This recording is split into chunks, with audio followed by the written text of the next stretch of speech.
गसंनि बयजों जोङो लोगोसे जोङो पार्टिसिपेट खालामो गोथार इसोरनाव थानाय आफा आंफोरखौ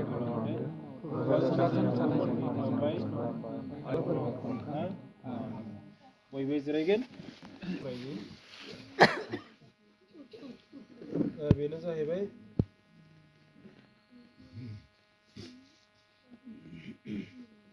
माथाइनि 27 अयदा 51 आरो खुलुमग्रा न'नि पर्दाया गोजौनिफ्राय गाहायसिम जिखावनानै गांनै जादों। पृथिबिया मावग्लोबदों आरो गोगोम अन्थाइफ्रा गावफ्रुदों। गोथै हाखरफ्रा गेवदों आरो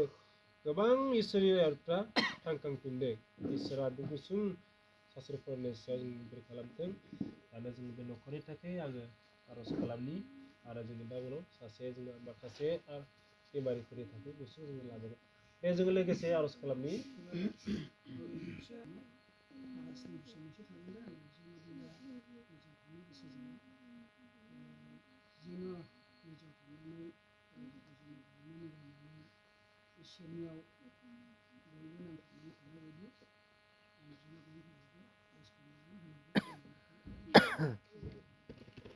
दे जों लोगोसे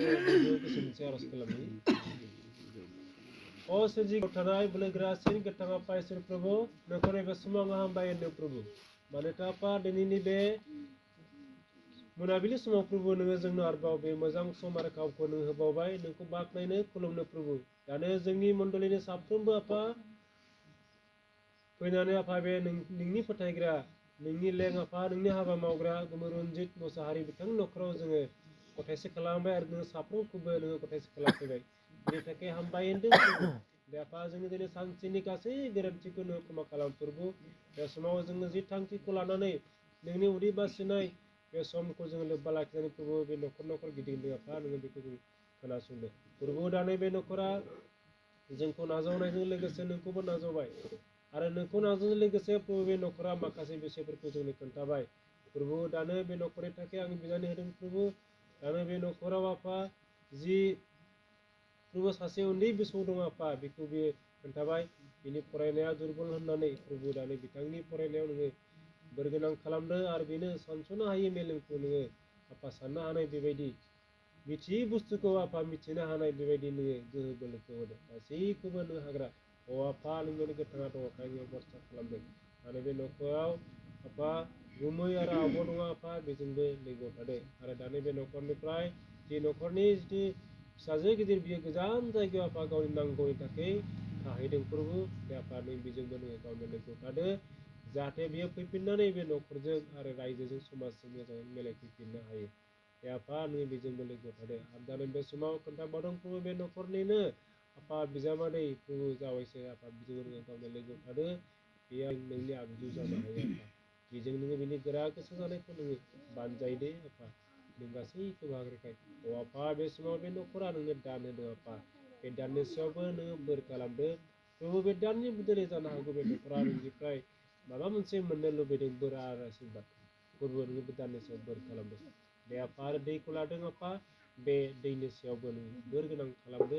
आरो बे दैखौनो आङो साखाथि फाखाथि सारगोन apa गासैनो सम मोनै बिजाबनिफ्राय जाहाथे गोजान जायो हामबाय होनदों प्रभु जोंनि बे आरो गाबोन खोनासंबाय नोङो दे apa आरो बे न'खरनि गासै फिसिजानाय जिब जुनार बारि बागान गासैयावबो नोङो गावनो लोगोआव थादो नोङो बोर आरो आशीर्बादखौ दोनदो हामबायसै apa आं बे न'खरनि थाखाय नोङो गेदेर apa बिनानै होनो समाया अब्ला आं बे गुसुं आर'जनि आखायाव गथायबाय बासायग्रा फोरबो येशू ख्रीष्टनि मुङै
जोंनि फोरबो येशू ख्रीष्टनि अननाय बानस'नाय गोथार जोंनो लोगो लानाया बे दानजों आरो बे न'खरजों आरो बेमारिफोरजों आरो जों साफ्रोमबो जोङो दानिफ्राय जोबथारासिम लोगो थाथों बासायग्रा येशू ख्रीष्टनि मुङै